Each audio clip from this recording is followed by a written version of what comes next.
नमस्कार। आज के इस विशेष भाग में हम कवच, अर्गला, कीलक और सिद्ध कुंजिका स्तोत्र का पाठ सुनने जा रहे हैं, जो कि दुर्गा सप्तशती का एक महत्वपूर्ण हिस्सा है। कृपया इस अध्याय को अंत तक ध्यान पूर्वक सुने, क्योंकि यह अत्यंत लाभकारी है, विशेषकर नवरात्रि के पावन दिनों में। प्रतिदिन इसका श्रवण अवश्य करें और देवी माँ की कृपा प्राप्त करें। हमने इन सभी विषयों पर पहले अलग अलग वीडियो भी बनाए हैं, लेकिन आपकी सुविधा के लिए इस बार हम इन सभी पाठों को एक ही वीडियो में प्रस्तुत कर रहे हैं, ताकि आपको असुविधा न हो और आप एक ही स्थान पर संपूर्ण पाठ का आनंद ले सकें। यदि आपको हमारा यह प्रयास पसंद आया हो तो कृपया शेयर, लाइक और सब्सक्राइब अवश्य करें। जय माता दी। देवी कवच। ओम। इस श्री चंडी कवच के ब्रह्मा ऋषि अनुष्टुप छंद चामुंडा देवता अंगन्यास में कही गई माताएं बीज दिग्बंध देवता तत्व हैं। श्री जगदम्बा की प्रीति के लिए सप्तशती के पाठांगभूत जप में इसका विनियोग किया जाता है। ओम चंडिका देवी को नमस्कार है। मार्कंडेय जी ने कहा, पितामह जो इस संसार में परम गोपनीय तथा मनुष्यों की सब प्रकार से रक्षा करने वाला है और जो अब तक आपने दूसरे किसी के सामने प्रकट नहीं किया हो, ऐसा कोई साधन मुझे बताइए।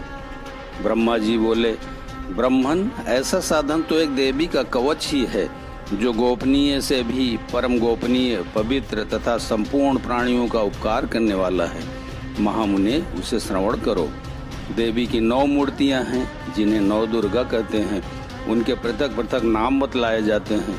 प्रथम नाम शैलपुत्री है, दूसरी मूर्ति का नाम ब्रह्मचारिणी है, तीसरा स्वरूप चंद्र घंटा के नाम से प्रसिद्ध है, चौथी मूर्ति को कुष्मांडा कहते हैं, पांचवी दुर्गा का नाम स्कंद माता है, देवी के छठे रूप को कात्यायनी कहते हैं, सातवां कालरात्रि और 8वां स्वरूप महागौरी के नाम से प्रसिद्ध है, 9वीं दुर्गा का नाम सिद्धिदात्री है। ये सब नाम सर्वज्ञ महात्मा वेद भगवान के द्वारा ही प्रतिपादित हुए हैं।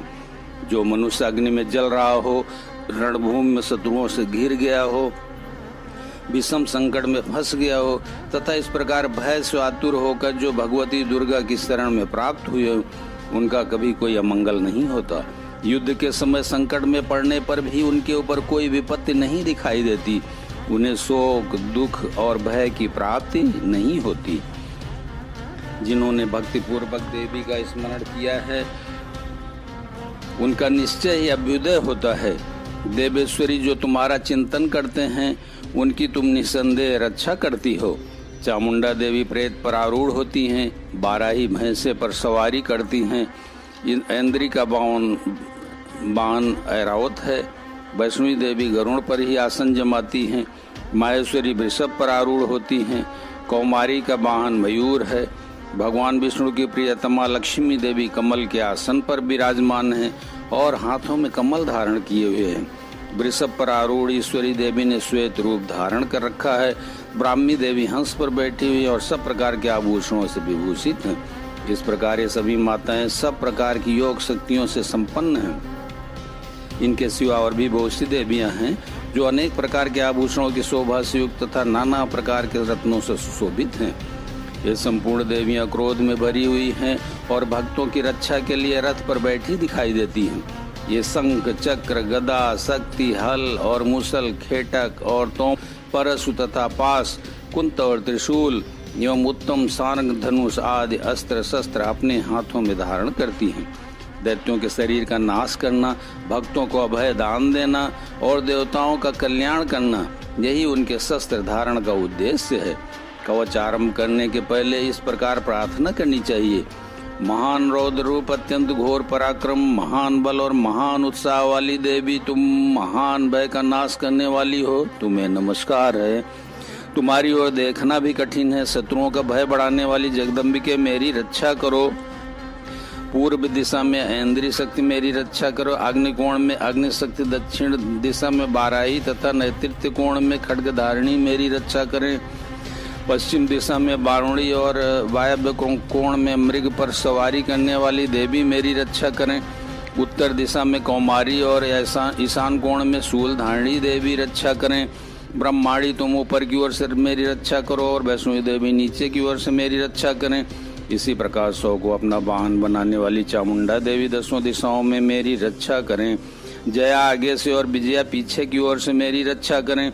वाम भाग में अजिता और दक्षिण भाग में अपराजिता रक्षा करें। उद्योतनी शिखा की रक्षा करें। उमा मेरे मस्तक पर विराजमान होकर रक्षा करें। ललाट में मालाधारी रक्षा करें और यशस्विनी देवी मेरी भौहों का संरक्षण करें। भौहों के मध्य भाग में त्रिनेत्रा और नथुनों की यम घंटा देवी रक्षा करें। दोनों नेत्रों के मध्य भाग में शंखिनी और कानों में द्वारवासिनी रक्षा करें। कालिका देवी कपोलों की तथा भगवती सांकरी कानों के मूल भाग की रक्षा करें। नासिका में सुगंधा और ऊपर के ओठ में चजिका देवी रक्षा करें। नीचे के ओठ में अमृत कला तथा जिह्वा में सरस्वती देवी रक्षा करें। कौमारी दांतों की और चंडिका कंठ प्रदेश की रक्षा करें। चित्रघंटा गले की घाटी की और महामाया तालुके में रहकर रक्षा करें। कामाक्षी ठोड़ी की और सर्वमंगला मेरी बाणी की रक्षा करें। भद्रकाली ग्रीवा में और धनुर्धरी पृष्ठवंश मेरुदंड में रहकर मेरी रक्षा करें। कंठ के बाहरी भाग में नीलगिरीवा और कंठ के नली में नलकुबरी रक्षा करें। दोनों कंधों में खड्गिनी और मेरी दोनों भुजाओं की वज्रधारिणी रक्षा करें। दोनों हाथों में दंडिनी और अंगुलियों में अंबिका रक्षा करें। सुलेश्वरी नखों की रक्षा करें। कुलेश्वरी कुच्छी पेट में रहकर रक्षा करें। महादेवी दोनों स्तनों की और शोक विनाशिनी देवी मन की रक्षा करें। ललिता देवी हृदय में और शूलदाणी उदर में रहकर रक्षा करें। नाभि में कामिनी और गुहे भाग की गुहेश्वरी रक्षा करें। पूतना और कामिका लिंग की और महिषवाहिनी गुदा की रक्षा करें। भगवती कटि भाग में और विंध्यवासिनी घुटनों की रक्षा करें। संपूर्ण कामनाओं को देने वाली महाबला देवी दोनों पिंडलियों की रक्षा करें। नारसिंगी दोनों घुट्टियों की और तहसी देवी दोनों चरणों के पृष्ठभाग की रक्षा करें। श्री देवी पैरों की अंगुलियों में और तलवासनी पैरों के तलुओं में रहकर रक्षा करें। अपनी दाढ़ों के कारण भयंकर दिखाई देने वाली दृष्टा कराली देवी नखों की और ऊर्ध्व केशनी देवी केशों की रक्षा करें। रोमावलियों के छिद्रों में कबेरी और त्वचा की बागेश्वरी देवी रक्षा करें। पार्वती देवी रक्त मज्जा वसा मांस हड्डी और मेद की रक्षा करें। हाथों की कालरात्रि और पित्त की मुकुटेश्वरी रक्षा करें। मूलाधार आदि कमल कोशों में पद्मावती देवी और कफ में चूड़ामणि देवी स्थित होकर रक्षा करें। नख के तेज की ज्वालामुखी रक्षा करें, जिसका किसी भी अस्त्र से भेदन नहीं हो सकता। वह भेद्या देवी शरीर की समस्त संधियों में रहकर रक्षा करें। ब्रह्माणी आप मेरे बीज की रक्षा करें। छत्रेश्वरी छाया की तथा धर्मधारणी देवी मेरे अहंकार मन और बुद्धि की रक्षा करें। हाथ में वज्र धारण करने वाली वज्रहस्ता देवी मेरे प्राण अपान व्यान उदान और सम्मान वायु की रक्षा करें। कल्याण से शोभित होने वाली भगवती कल्याण शोभना मेरे प्राण की रक्षा करें। रस रूप गंध शब्द और स्पर्श इन विषयों का अनुभव करते समय योगिनी देवी रक्षा करें तथा सत्वगुण रजोगुण और तमोगुण की रक्षा सदा नारायणी देवी करें। 12 ही आयु की रक्षा करें। वैष्णवी धर्म की रक्षा करें तथा चक्रिणी चक्र धारण करने वाली देवी यश कीर्ति लक्ष्मी धन तथा विद्या की रक्षा करें। इंद्राणी आप मेरे गोत्र की रक्षा करें। चंडिके तुम मेरे पशुओं की रक्षा करो। महालक्ष्मी पुत्रों की रक्षा करें। भैरवी पत्नी की रक्षा करें। मेरे पद की सुपता तथा मार्ग की क्षेम करी रक्षा करें। राजा के दरबार में महालक्ष्मी रक्षा करें तथा सब ओर व्याप्त रहने वाली विजय देवी संपूर्ण भयों से मेरी रक्षा करें। देव जो स्थान कवच में नहीं कहा गया है तो रक्षा से रहित है, वह सब तुम्हारे द्वारा सुरक्षित हो, क्योंकि तुम विजयशालिनी और पापनाशिनी हो। यदि अपने शरीर का भला चाहे तो मनुष्य बिना कवच के कहीं एक पग भी न जाए। कवच का पाठ करके यात्रा करे। कवच के द्वारा सब ओर से सुरक्षित मनुष्य जहाँ जहाँ भी जाता है वहाँ उसे धन लाभ होता है तथा संपूर्ण कामनाओं की सिद्धि करने वाली विजय की प्राप्ति होती है।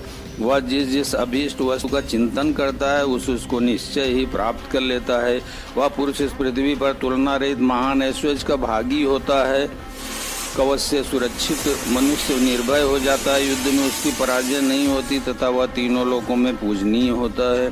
देवी का यह कवच देवताओं के लिए भी दुर्लभ है। जो प्रतिदिन नियम पूर्वक तीनों संध्याओं के समय श्रद्धा के साथ उसका पाठ करता है उसे देवी कला प्राप्त होती है तथा वह तीनों लोकों में कहीं भी पराजित नहीं होता। इतना ही नहीं, वह अपमृत्यु से रहित तो 100 से भी अधिक वर्षों तक जीवित रहता है। मकरी, चेचक और कोड़ आदि उसकी संपूर्ण व्याधियां नष्ट हो जाती हैं। कनेर, भांग, अफीम, धतूरे आदि का स्थावर विष, सांप और बिच्छू आदि के काटने से चढ़ा हुआ जंगम विष तथा आइफेन और तेल के संयोग आदि से बनने वाला कृत्रिम विष, ये सभी प्रकार के विष दूर हो जाते हैं। उनका कोई असर नहीं होता। इस पृथ्वी पर मारण, मोहन आदि जितने औपचारिक प्रयोग होते हैं तथा इस प्रकार के जितने मंत्र यंत्र होते हैं, वे सब इस कवच को हृदय में धारण कर लेने पर उस मनुष्य को देखते ही नष्ट हो जाते हैं। यही नहीं, पृथ्वी पर विचरने वाले ग्राम देवता, आकाशचारी, देव विशेष, जल के संबंध से प्रकट होने वाले गण, उपदेश मार्ग से सिद्ध होने वाले निम्न कोटि के देवता, अपने जन्म के साथ प्रकट होने वाले कुल देवता, माला, कंठमाला आदि डाकिनी, साकिनी, अंतरिक्ष में विचरने वाली अत्यंत बलवती भयानक डाकिनियां, ग्रह, भूत, पिशाच, यक्ष, गंधर्व, राक्षस, ब्रह्म राक्षस, बेताल, कुष्मांड और भैरव आदि अनिष्टकारक देवता भी हृदय में कवच धारण किए रहने पर उस मनुष्य को देखते ही भाग जाते हैं। कवचधारी पुरुष को राजा से सम्मान वृद्धि प्राप्त होती है। कवच मनुष्य के तेज की वृद्धि करने वाला और उत्तम है। कवच का पाठ करने वाला पुरुष अपनी कीर्ति से विभूषित भूतल पर अपने सुयश के साथ साथ वृद्धि को प्राप्त होता है। जो पहले कवच का पाठ करके उसके बाद सप्तशती चंडी का पाठ करता है, उसकी जब तक वन, पर्वत और कानूनों सहित यह पृथ्वी टिकी रहती है, तब तक यहाँ पुत्र, पौत्र आदि संतान परंपरा बनी रहती है। फिर देह का अंत होने पर वह पुरुष भगवती महामाया के प्रसाद से उस नित्य परम पद को प्राप्त होता है, जो देवताओं के लिए भी दुर्लभ है। वह सुंदर दिव्य रूप धाता और कल्याण में शिव के साथ आनंद का भागी होता है। देवी कवच संपूर्णम। अगला स्रोत ओम। इस श्री अनुष्टुप में देवता है। श्री जगदम्बा की प्रीति के लिए सप्तशती पाठांगभूत जप में इसका विनियोग किया जाता है। ओम चंडिका देवी को नमस्कार है। मार्कंडेय जी कहते हैं, जयंती, मंगला काली, भद्र काली, कपालिनी, क्षमा, शिवा, धात्री, स्वाहा, स्वदे, इन नामों से प्रसिद्ध जगदम्बे मेरा नमस्कार हो। देवी चामुंडे तुम्हारी जय हो। संपूर्ण प्राणियों की पीड़ा हरने वाली देवी तुम्हारी जय हो। सब में व्याप्त रहने वाली देवी तुम्हारी जय हो। काल रात्रि तुम्हें नमस्कार हो। मधु और कैटव को मारने वाली तथा देवी तुम्हें नमस्कार है। तुम मुझे रूप आत्मस्वरूप का ज्ञान दो। जय यानी मोह पर विजय दो प्राप्त और काम क्रोध आदि शत्रुओं का नाश करो। महिषासुर का नाश करने वाली तथा भक्तों को सुख देने वाली देवी तुम्हें नमस्कार दो और काम क्रोध आदि शत्रुओं का नाश करो। रक्त भी कभी तुम रूप दो, जय दो, यश दो और काम क्रोध आदि शत्रुओं का नाश करो। शुंभ और निशुंभ तथा धूम्रलोचन का मर्दन करने वाली देवी तुम रूप दो, जय दो, यश दो और काम क्रोध आदि शत्रुओं का नाश करो। सबके द्वारा वंदित युगल चरणों वाली तथा संपूर्ण सौनारी देवी तुम रूप दो, जय दो, यश दो और काम क्रोध आदि शत्रुओं का नाश करो। देवी तुम्हारे रूप और चरित्र अचिंत्य हैं। तुम समस्त शत्रुओं का नाश करने वाली हो। दो, जय दो, यश दो और काम क्रोध आदि शत्रुओं का नाश करो। पापों को दूर करने वाली चंडिका जो भक्ति पूर्वक तुम्हारे चरणों में सर्वदा मस्तक झुकाते हैं, उन्हें रूप दो, जय दो, यश दो और उनके काम क्रोध आदि शत्रुओं का नाश करो। रोगों का नाश करने वाली चंडिके जो भक्ति पूर्वक तुम्हारी स्तुति करते हैं, उन्हें रूप दो और उनके काम क्रोध आदि शत्रुओं का नाश करो।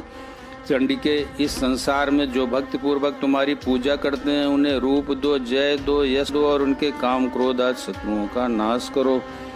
मुझे सौभाग्य और आरोग्य, परम सुख दो, रूप दो, जय दो, यश दो और मेरे काम क्रोध आदि शत्रुओं का नाश करो। जो मुझसे द्वेष रखते हैं उनका नाश और मेरे बल की वृद्धि करो।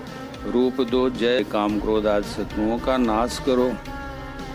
देवी मेरा कल्याण करो। मुझे उत्तम संपत्ति प्रदान करो। रूप दो, जय दो, यश दो और काम क्रोध आदि सा नाश करो। अंबिके देवता और असुर दोनों ही अपने माथे के मुकुट की मणियों को तुम्हारे चरणों पर घिसते रहते हैं। तुम रूप दो, जय दो, यश दो और काम क्रोध आदि शत्रुओं का नाश करो। तुम अपने भक्तजन को विद्वान, यशस्वी और लक्ष्मीवान बनाओ तथा रूप दो, जय दो, यश दो और उस शत्रुओं का नाश करो। प्रचंड दैत्यों के दर्प का दलन करने वाली चंडिके मुझे शरणागत को रूप दो, जय दो, यश दो और मेरे काम क्रोध आदि शत्रुओं का नाश करो। चतुर्मुख ब्रह्मा जी के द्वारा प्रशंसित चार भुजा धारणी पर तुम जय दो, यश दो और काम क्रोध आदि शत्रुओं का नाश करो। देवी अंबिके विष्णु नित्य निरंतर भक्ति पूर्वक तुम्हारी स्तुति करते रहते हैं। तुम रूप दो, जय दो, यश दो और काम क्रोध आदि शत्रुओं का नाश करो।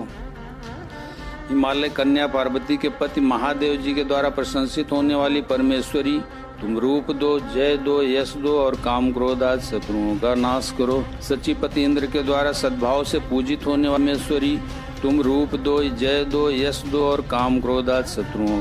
प्रचंड भुजदंडों वाली दैत्यों का घमंड चूर करने वाली देवी, तुम रूप दो, जय दो, यश दो और काम क्रोध आदि शत्रुओं का नाश करो। देवी अंबिके, तुम अपने भक्तजनों को सदा असीम आनंद प्रदान करती हो। मुझे रूप दो, जय दो, यश दो और मेरे काम क्रोध आदि शत्रुओं का नाश करो। मन की इच्छा के अनुसार चलने वाली मनोहर पत्नी प्रदान करो, जो दुर्गम संसार सागर से तारने वाली तथा उत्तम कुल में उत्पन्न हुई हो। जो मनुष्य स्रोत का पाठ करके सप्तशती रूपी महास्रोत पाठ करता है, वह सप्तशती की जप संख्या से मिलने वाले श्रेष्ठ फल को प्राप्त होता है। साथ ही वह प्रचुर संपत्ति भी प्राप्त कर लेता है। बोलो अम्बे मैया की जय। कीलक। ओम इस श्री कीलक मंत्र का शिव ऋषि अनुष्टुप चंद श्री माँ सरस्वती देवताएं श्री जगदम्बा की प्रीति के लिए सप्तशती के पाठांगभूत जप में इसका विनियोग किया जाता है। ओम चंडिका देवी कार है। मार्कंडेय जी कहते हैं, विशुद्ध ज्ञानी जिनका शरीर है, तीनों वेदी जिनके 3 दिव्य नेत्र हैं, जो कल्याण की प्राप्ति के हेतु हैं तथा अपने मस्तक पर अर्ध चंद्र का मुकुट धारण करते हैं, उन भगवान शिव को नमस्कार है। मंत्रों का जो अभिकीलक है, अर्थात मंत्रों की सिद्धि में विघ्न उपस्थित करने वाले सांप रूपी कीलक का जो निवारण करने वाला है, उस सप्तशती स्रोत को संपूर्ण रूप से जानना चाहिए, उसकी उपासना करनी चाहिए। ये सप्तशती के अतिरिक्त अन्य मंत्रों के जप में भी जो निरंतर लगा रहता है, वह भी कल्याण का भागी होता है। उसके भी उच्चाटन आदि कर्म सिद्ध होते हैं तथा उसे भी समस्त दुर्लभ वस्तुओं है। तथापि जो अन्य मंत्रों का जप न करके केवल इस सप्तशती नामक स्रोत से ही देवी की स्तुति करते हैं, उन्हें स्तुति मात्र से ही सच्चिदानंद स्वरूपिणी देवी सिद्ध हो जाती हैं। उन्हें अपने कार्य की सिद्धि के लिए मंत्र, औषधि तथा अन्य किसी साधन के उपयोग की आवश्यकता नहीं रहती, न कि उनके उच्चाटन आदि समस्त अविचारिक कर्म सिद्ध हो जाते हैं। इतना ही उनकी संपूर्ण अभीष्ट वस्तुएं भी सिद्ध होती हैं। लोगों के मन में यह शंका थी कि जब केवल सप्तशती की उपासना से अथवा सप्तशती को छोड़कर अन्य मंत्रों की उपासना से भी समान रूप से सब कार्य सिद्ध होते हैं, तब इनमें श्रेष्ठ लोगों की शंका को सामने रखकर भगवान शंकर ने अपने पास आए हुए जिज्ञासुओं को समझाया कि यह सप्तशती नामक संपूर्ण स्रोत ही सर्वश्रेष्ठ एवं कल्याणमय है। तदनंतर भगवती चंडिका के सप्तशती नाम देवयुक्त कर दिया। सप्तशती के पाठ से जो पुण्य प्राप्त होता है, उसकी कभी समाप्ति नहीं होती, किंतु अन्य मंत्रों के जप जन्य पुण्य की समाप्ति हो जाती है। अतः भगवान शिव ने अन्य मंत्रों की अपेक्षा जो सप्तशती की श्रेष्ठता का निर्णय किया, उसे यथार्थ ही जानना चाहिए। अन्य मंत्रों का जप करने वाला पुरुष भी यदि सप्तशती के स्रोत और जप का अनुष्ठान कर ले, तो वह भी पूर्ण रूप से ही कल्याण का भागी होता है, इसमें तनिक भी संदेह नहीं है। जो साधक कृष्ण पक्ष की चतुर्दशी अथवा अष्टमी को एकाग्र चित्त होकर भगवती की सेवा में अपना सर्वस्व समर्पित कर देता है और फिर उसे प्रसाद रूप से ग्रहण करता है, उसी पर भगवती प्रसन्न होती है, अन्यथा उन्नता नहीं प्राप्त होती। इस प्रकार सिद्धि के प्रतिबंधक रूप कील के द्वारा महादेव जी ने स्रोत को कीलित कर रखा है। जो पूर्वोक्त रीति से निष्कीलन करके इस सप्तशती स्रोत का प्रतिदिन स्पष्ट उच्चारण पूर्वक पाठ करता है, वह मनुष्य सिद्ध हो जाता है, वही देवी का पार्षद होता है और वही गंधर्व भी होता है। सर्वत्र विचरते रहने भी संसार में उसे कहीं भी भय नहीं होता। वह अपमृत्यु के बस में नहीं पड़ता तथा देह त्यागने के अनंतर मोक्ष प्राप्त कर लेता है। अतः कीलन को जानकर उसका परिहार करके ही सप्तशती का पाठ आरंभ करें। जो ऐसा नहीं करता उसका नाश हो जाता है। इसलिए कीलक और निष्कीलन का ज्ञान प्राप्त करने पर ही यह स्रोत निर्दोष होता है और विद्वान पुरुष इस निर्दोष स्रोत का ही पाठ आरंभ करते हैं। स्त्रियों में जो कुछ भी सौभाग्य या दृष्टिगोचर होता है, वह सब देवी के प्रसाद का ही फल है। अतः इस कल्याण में स्रोत का सदा जप करना चाहिए। इस स्रोत का मंद स्वर से पाठ करने पर स्वल्प फल की प्राप्ति होती है और उच्च स्वर से पाठ करने पर पूर्ण फल की सिद्धि होती है। अतः उच्च स्वर से इसका पाठ आरंभ करना चाहिए। जिनके प्रसाद से ऐश्वर्य, सौभाग्य, आरोग्य, संपत्ति, शत्रुनाश तथा परम मोक्ष की भी सिद्धि होती है, उस कल्याणमयी जगदम्बा की स्तुति मनुष्य क्यों नहीं करते। कीलक स्रोत संपूर्ण। बोलो माता रानी की जय। प्रिय भक्तजन, दुर्गा सप्तशती का पाठ बिना सिद्धि कुंजिका स्रोत के पाठ के पूर्ण नहीं माना जाता। इसलिए जब भी दुर्गा सप्तशती का पाठ करें, अंत में सिद्ध कुंजिका स्रोत अवश्य पढ़ें। सिद्ध कुंजिका स्रोत। शिव जी बोले, देवी सुनो, मैं उत्तम कुंजिका स्रोत का उपदेश करूंगा, जिस मंत्र के प्रभाव से देवी का जप या पाठ सफल होता है। कवच, अर्गला, कीलक, रहस्य, सूक्त, ध्यान, न्यास, यहाँ तक कि अर्चन भी आवश्यक नहीं है। केवल कुंजिका के पाठ से दुर्गा पाठ का फल प्राप्त हो जाता है। यह कुंजिका अत्यंत गुप्त और देवों के लिए भी दुर्लभ है। हे पार्वती, इसे स्वयं के मात्र प्रयत्न पूर्वक गुप्त रखना चाहिए। यह उत्तम कुंजिका स्रोत केवल पाठ के द्वारा मारण, मोहन, वशीकरण, स्तंभन और उच्चाटन आदि आविचारिक उद्देश्यों को सिद्ध करता है। मंत्र। ओम ऐं ह्रीं क्लीं चामुंडाय विच्चे। ओम ग्लौं हुं क्लीं जूं सः ज्वालय ज्वालय ज्वल ज्वल प्रज्वल प्रज्वल। ऐं ह्रीं क्लीं चामुंडाय विच्चे। ज्वल हं सं लं छं फट स्वाहा। मंत्र में आए बीजों का अर्थ जानना न संभव है, न आवश्यक और न वांछनीय, केवल जब पर्याप्त है। हे रुद्र स्वरूपिणी, तुम्हें नमस्कार। हे मधु दैत्य को मारने वाली, तुम्हें नमस्कार है। कैटभ विनाशिनी को नमस्कार है। महिषासुर को मारने वाली देवी, तुम्हें नमस्कार है। शुंभ का हनन करने वाली और निशुंभ को मारने वाली, तुम्हें नमस्कार है। हे महादेवी, मेरे जप को जागृत और सिद्ध करो। अहंकार के रूप में सृष्टि स्वरूपिणी, हींग के रूप में सृष्टि पालन करने वाली, क्लीं के रूप में काम रूपिणी तथा निखिल ब्रह्मांड की बीज रूपिणी देवी, तुम्हें नमस्कार है। चामुंडा के रूप में चंड विनाशिनी और एकार के रूप में तुम वर देने वाली हो। विच्चे रूप में तुम नित्य ही अभय देती हो। इस प्रकार ऐं ह्रीं क्लीं चामुंडाय विच्चे, तुम इस मंत्र का स्वरूप हो। धाम धीं धूम के रूप में धूर्जटी शिव की तुम पत्नी हो। वाम वीं वूं के रूप में तुम वाणी की अधीश्वरी हो। क्रांग क्रीं क्रूं के रूप में कालिका देवी। सांग सींग सोंग के रूप में मेरा कल्याण करो। हुं हुं हुंकार स्वरूपिणी जन जंग जंग जम्बनादिनी। भ्राम भ्रीम भ्रूम के रूप में हे कल्याणकारी भैरवी भवानी, तुम्हें बार बार प्रणाम। अंग कंग चंग टंग तंग पंग यंग संग भींग दुंग ऐंग वींग हंग छंग। दिजाग्रम दिजाग्रम सबको तोड़ो और दीप आहा। पाम पीम पूम के रूप में तुम पार्वती पूर्णा हो। खांग खींग खूंग के रूप में तुम खेचरी आकाशचाणी अथवा खेचरी मुद्रा हो। सांग सींग सूंग स्वरूपिणी सप्तशती देवी के मंत्र को मेरे लिए सिद्ध करो। यह कुंजिका स्रोत मंत्र को जगाने के लिए है, इसे भक्तिहीन पुरुष को नहीं देना चाहिए। हे पार्वती, इसे गुप्त रखो। हे देवी, जो बिना कुंजिका के सप्तशती का पाठ करता है उसे उसी प्रकार सिद्धि नहीं मिलती जिस प्रकार मन में रोना निरर्थक होता है। इस प्रकार सूर्य रुद्र अमल के गौरी तंत्र में शिव पार्वती संवाद में सिद्ध कुंजिका स्रोत संपूर्ण हुआ। बोलो अम्बे मैया की जय।